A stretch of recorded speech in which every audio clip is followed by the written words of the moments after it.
Buenos días a todos y gracias a Julio y a José Antonio por esta invitación y a José Antonio por esa magnífica y exagerada presentación, ¿no?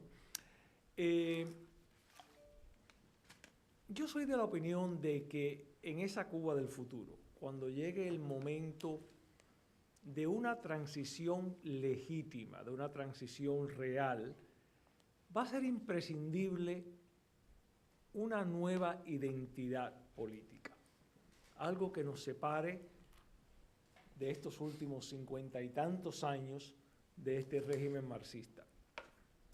Y con eso en mente quiero compartir con ustedes mis ideas y parte del trabajo académico que yo he hecho. En mi libro Mañana en Cuba yo comienzo con un tema que es que el legado de estos últimos años, de estos medio siglo, tan desastroso para Cuba, es que la sociedad civil ha sido totalmente eliminada, como concebimos nosotros ese concepto. Es decir, que cuando llegue el momento de un cambio, no vamos a contar, desafortunadamente, con una sociedad civil que haya tenido la oportunidad de practicar sus deberes ciudadanos. Simplemente no lo han tenido. No es una cuestión de capacidad, es una cuestión de no haber podido practicar deberes ciudadanos. Y al mismo tiempo, tampoco vamos a contar con un grupo extenso de gobernantes que hayan tenido la oportunidad de gobernar con transparencia como se gobierna en un sistema democrático. Es decir, que las condiciones en ese momento no van a ser condiciones ideales para una transición con éxito hacia una economía de mercado y hacia una democracia pluralista. Desde ese punto de partida digo, bueno, entonces, ¿qué pudiera hacer? ¿Qué documentos, qué políticas, qué reglamentos pudieran ayudar en ese momento basado en lo que vamos a encontrar? Investigando sobre esto, yo me encuentro con una subdisciplina, por así llamarle, de economía, relativamente joven, 25, 35 años o algo así, bajo el nombre de economía de comportamiento. Es simplemente una serie de técnicas, ¿no? Otras personas utilizan el nombre de arquitectura de decisiones. Me interesa el tema y empiezo a aprender un poquitico sobre esta nueva disciplina de economía. Quisiera darles dos ejemplos que no tienen absolutamente nada que ver con Cuba, pero para introducir el marco de lo que es esta disciplina y cómo se utiliza. El propósito es simplemente inducir un mejor comportamiento, ya sea comportamiento ciudadano o comportamiento de los gobernantes. Cómo inducir un mejor comportamiento sin jamás quitar o eliminar ninguna responsabilidad personal o libertad. La palabra que se usa en inglés es nudge. No existe una traducción, por lo menos yo no la conozco, correcta o ideal. Es un empujoncito, un codazo. ¿Cómo crear un medio ambiente para inducir ciertos comportamientos sin quitar libertades? Dos ejemplos, uno serio y uno quizás un poco más simpático. Todos sabemos que hay una gran necesidad de órganos y en los Estados Unidos hay unas listas de esperas extraordinarias para trasplantes de órganos. Simplemente no existe una cantidad adecuada. Quizás muchos de nosotros en conversaciones informales expresamos que, bueno, si muriéramos en un accidente, nos gustaría donar nuestros órganos de manera que pudiéramos ayudar a otras personas y demás, pero no tomamos los pasos necesarios para inscribirnos como donantes. En los Estados Unidos, la ley es que se considera que las personas no son donantes a menos que se hayan inscrito y en la cartera dactilar diga donante, en cuyo caso, inmediatamente, en caso de una muerte accidental, se pueden utilizar los órganos de esa persona. Por esa inercia que todos tenemos, simplemente no tomamos esos pasos. Y resulta ser que muchas personas mueren esperando una donación de órganos. Bien, en muchos países europeos simplemente han cambiado la regulación. Se presume que todas las personas son donantes a menos que hayan escrito una carta, una llamada telefónica y se hayan salido del sistema, en cuyo caso su cartera dactilar va a decir que no son donantes. Curiosamente, las donaciones, por supuesto, han subido casi un 90 y tanto %, con el resultado de que han salvado muchas vidas mayores. Ese es simplemente un diseño de una política. En nuestro caso, suponemos que las personas no son donantes a menos que se inscriban. En estos países europeos se toma la posición opuesta, se supone que todas las personas son donantes. Eso es parte de esta ciencia, de esta disciplina de economía, de arquitectura de decisiones. Otro ejemplo, para enmarcar la discusión, y esto yo lo vi curiosamente, en el aeropuerto de Schiphol, en el baño de los caballeros, había un problema de salud. El baño estaba muy cerca de un bar, ellos toman bastante cerveza. Me imagino que cuando los caballeros iban al baño a orinar, no apuntaban bien y había orines por todo el baño. Problema serio, ¿no? La solución totalitaria, la solución cubana, supongo que sería poner un miliciano ahí armado para asegurarse que todos los hombres apuntaran bien, exacto, ¿no? La solución que implementaron utilizando esta ciencia fue pintar una mosquita negra en cada uno de los urinales. Resulta ser que cuando vemos la mosquita, apuntamos a la mosquita, se resolvió el problema. Bueno, eso es esta ciencia de arquitectura de decisiones.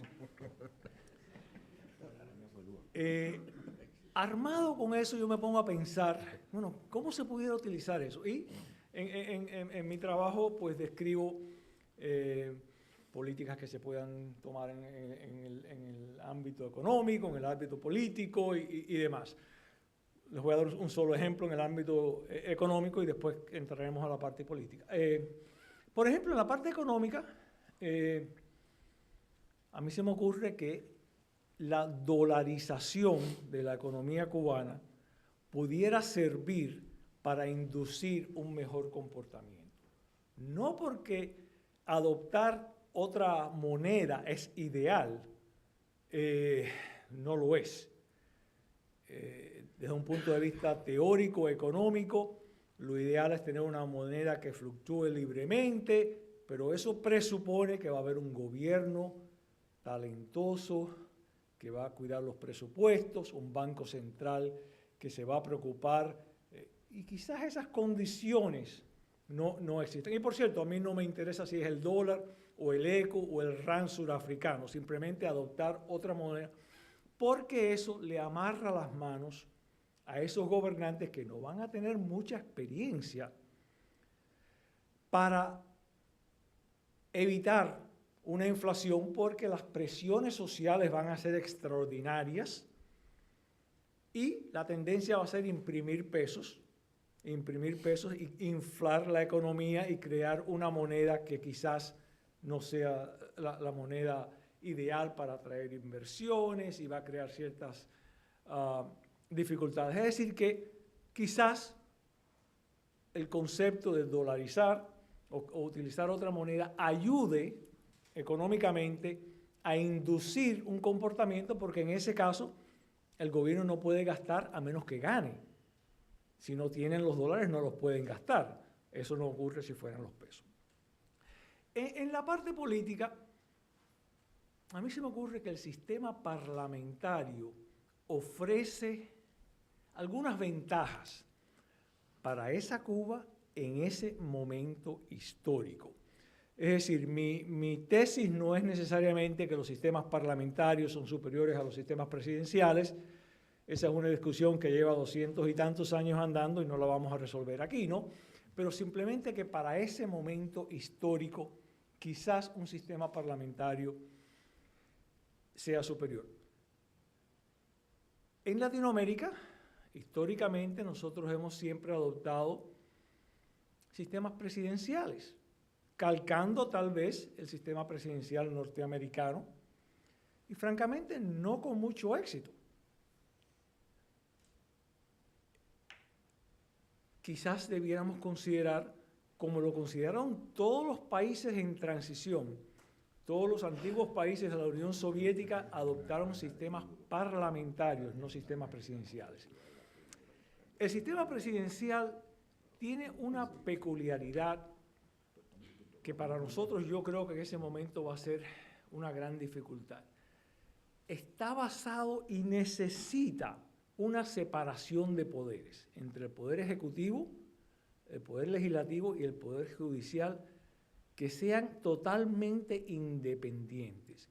Si no existe esa independencia de los sistemas parlamentarios, judiciales y ejecutivos, existen muchos peligros, que es lo que nos ha pasado a nosotros en Latinoamérica. Yo sospecho que esa independencia va a ser bastante difícil de lograr.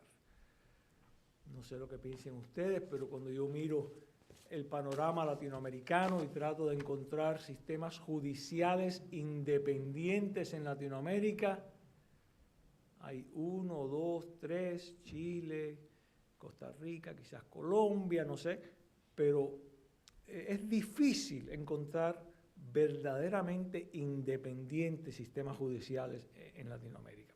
Así que las condiciones para que un sistema presidencial funcione, esas condiciones de independencia, no creo que van a existir en esa Cuba en ese momento histórico. Para mí el sistema parlamentario tiene grandes beneficios en ese momento. Uno que a mí me fascina es la separación del jefe de Estado del jefe de gobierno. Los sistemas presidenciales, como todos sabemos, no hay esa separación. Para mí el jefe de gobierno debe ser el administrador, el contador, bastante aburrido, que se preocupe de que los presupuestos estén correctos, que no se gaste más de lo que se gana y demás. Y entonces el jefe de Estado puede ser, si queremos, el charlatán que le gusta impartir discursos de 3 horas y demás. Es decir, que separar esas dos funciones del jefe de gobierno y el jefe de Estado. Y en paréntesis, los sistemas parlamentarios los podemos diseñar de cualquier manera. Hay sistemas parlamentarios semipresidenciales, con más énfasis en el presidente, sistemas parlamentarios semiparlamentarios, más énfasis en el parlamento, y sistemas híbridos que combinan las características de ambos. Es decir, que hay campo de diseño en esos sistemas. Otra característica, yo creo que se ajusta mucho a nosotros, es que el sistema parlamentario, mantenerse en el gobierno, está basado en el trabajo, es decir, en el éxito que uno tenga como gobernante. En el sistema presidencial escogemos un presidente, por cualquiera que sea el término determinado en la Constitución, 4 años, 5 años, 6 años, y más nada. Quizás hay reelección, quizás no hay reelección, pero es un periodo específico. No necesariamente eso induce a hacer un buen trabajo. En el sistema parlamentario, usted se puede quedar en el poder si va haciendo un buen trabajo y no si hace un mal trabajo. Nosotros, en Cuba, por supuesto, y en Latinoamérica, hemos sido muy impacientes. Cogemos un presidente por 4 años, no nos gusta el trabajo que está haciendo a los 2 años, queremos cambiar al presidente y damos un golpe de Estado. Es decir, nos vamos fuera de la Constitución para hacer el cambio que queremos. Bueno, el sistema parlamentario tiene la gran ventaja de que lo podemos cambiar todos los meses si queremos. Con un voto de no confianza se puede cambiar el gobierno. Si el gobierno no está haciendo, en nuestra estimación, un buen trabajo, simplemente podemos cambiar el gobierno. Es decir, que se adapta a esa impaciencia nuestra de querer cambiar el gobierno o de querer retener un gobierno que está haciendo un buen trabajo. Así que yo creo que esa es otra característica del sistema parlamentario que quizás fuera buena en ese momento. También yo creo que se adapta más a una situación donde existen grandes números de partidos políticos. En Estados Unidos funciona bien porque básicamente tenemos 2 partidos políticos, pero en esa Cuba del futuro yo sospecho que va a haber cientos de partidos políticos. Durante las primeras elecciones en Polonia, a Lech Wałęsa le preguntan, había creo que 124 partidos políticos en Polonia, 124 partidos en las primeras elecciones, y le preguntan a Lech Wałęsa, bueno, ¿cómo es posible que haya 124 partidos políticos? Y él dice, bueno, el problema es que cuando se reúnen 2 polacos, se crean 3 partidos, el tuyo, el mío y el de nosotros unidos. Yo sospecho que en Cuba va a ser más o menos igual, ¿verdad? Entonces, el sistema parlamentario permite o se adapta mejor a esa pluralidad de partidos políticos que yo creo que no cabe la menor duda, conociéndonos como nos conocemos, que va a existir en esa Cuba del futuro. También se me ocurre que nos va a forzar a hacer algo que no nos gusta, a ponernos de acuerdo. Porque para poder gobernar en un sistema parlamentario hay que crear mayorías en el Parlamento y entonces hay que negociar y hay que ponerse de acuerdo. Y eso no es una característica que nosotros tenemos, pero el sistema parlamentario yo creo que nos va a inducir a eso. Otra característica que a mí me llama la atención es que en los sistemas presidenciales, bueno, tenemos un periodo de elección, escogemos al presidente, escogemos al Congreso y demás, no hay mucho que hacer hasta las próximas elecciones y demás. Los sistemas parlamentarios son mucho más dinámicos en este sentido y para el pueblo de Cuba en ese momento, recuerden que este es un pueblo que por 50 y tantos años no ha visto jamás un debate político, no tiene la menor idea de lo que es un presupuesto, por ejemplo, de gobierno. No ha visto las ideas ser expresadas en ningún tipo de debate.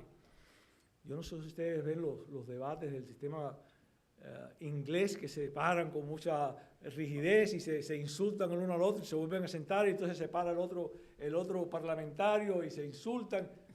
En Corea del Sur se tiran sillas y se fajan a piñazos, no importa, pero bueno, para esa Cuba, yo creo que eso puesto en la televisión por la tarde, como la novelita de la tarde, pedagógicamente sería impresionante el impacto que pueda tener de enseñar y demostrar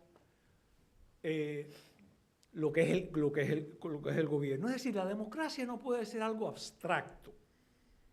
Tiene que ser algo que el pueblo se identifique con los gobernantes. Y un debate diario, todas las tardes del Parlamento, que el pueblo lo pueda ver, se me ocurre que puede tener un gran valor pedagógico para empezar a recrear una sociedad civil que entienda los deberes ciudadanos y el comportamiento ciudadano. Convertir lo que es una cosa que escuchamos muy a menudo es la apatía política, con toda la razón, del pueblo cubano. Bueno, esta es una manera de empezar a reversar un poco esa apatía, creándola como una experiencia personal.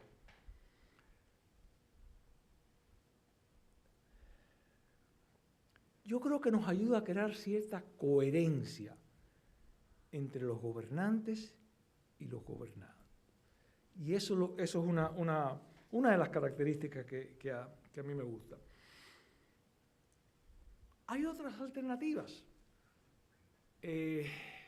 Por ejemplo, en Taiwán, con mucho éxito, tiene un sistema que en vez de tener las 3 ramas clásicas, tiene 5 ramas de gobierno. La ejecutiva, la judicial, legislativa y otras 2 ramas. Una es totalmente independiente, como una rama de gobierno, no como un departamento, una rama contra la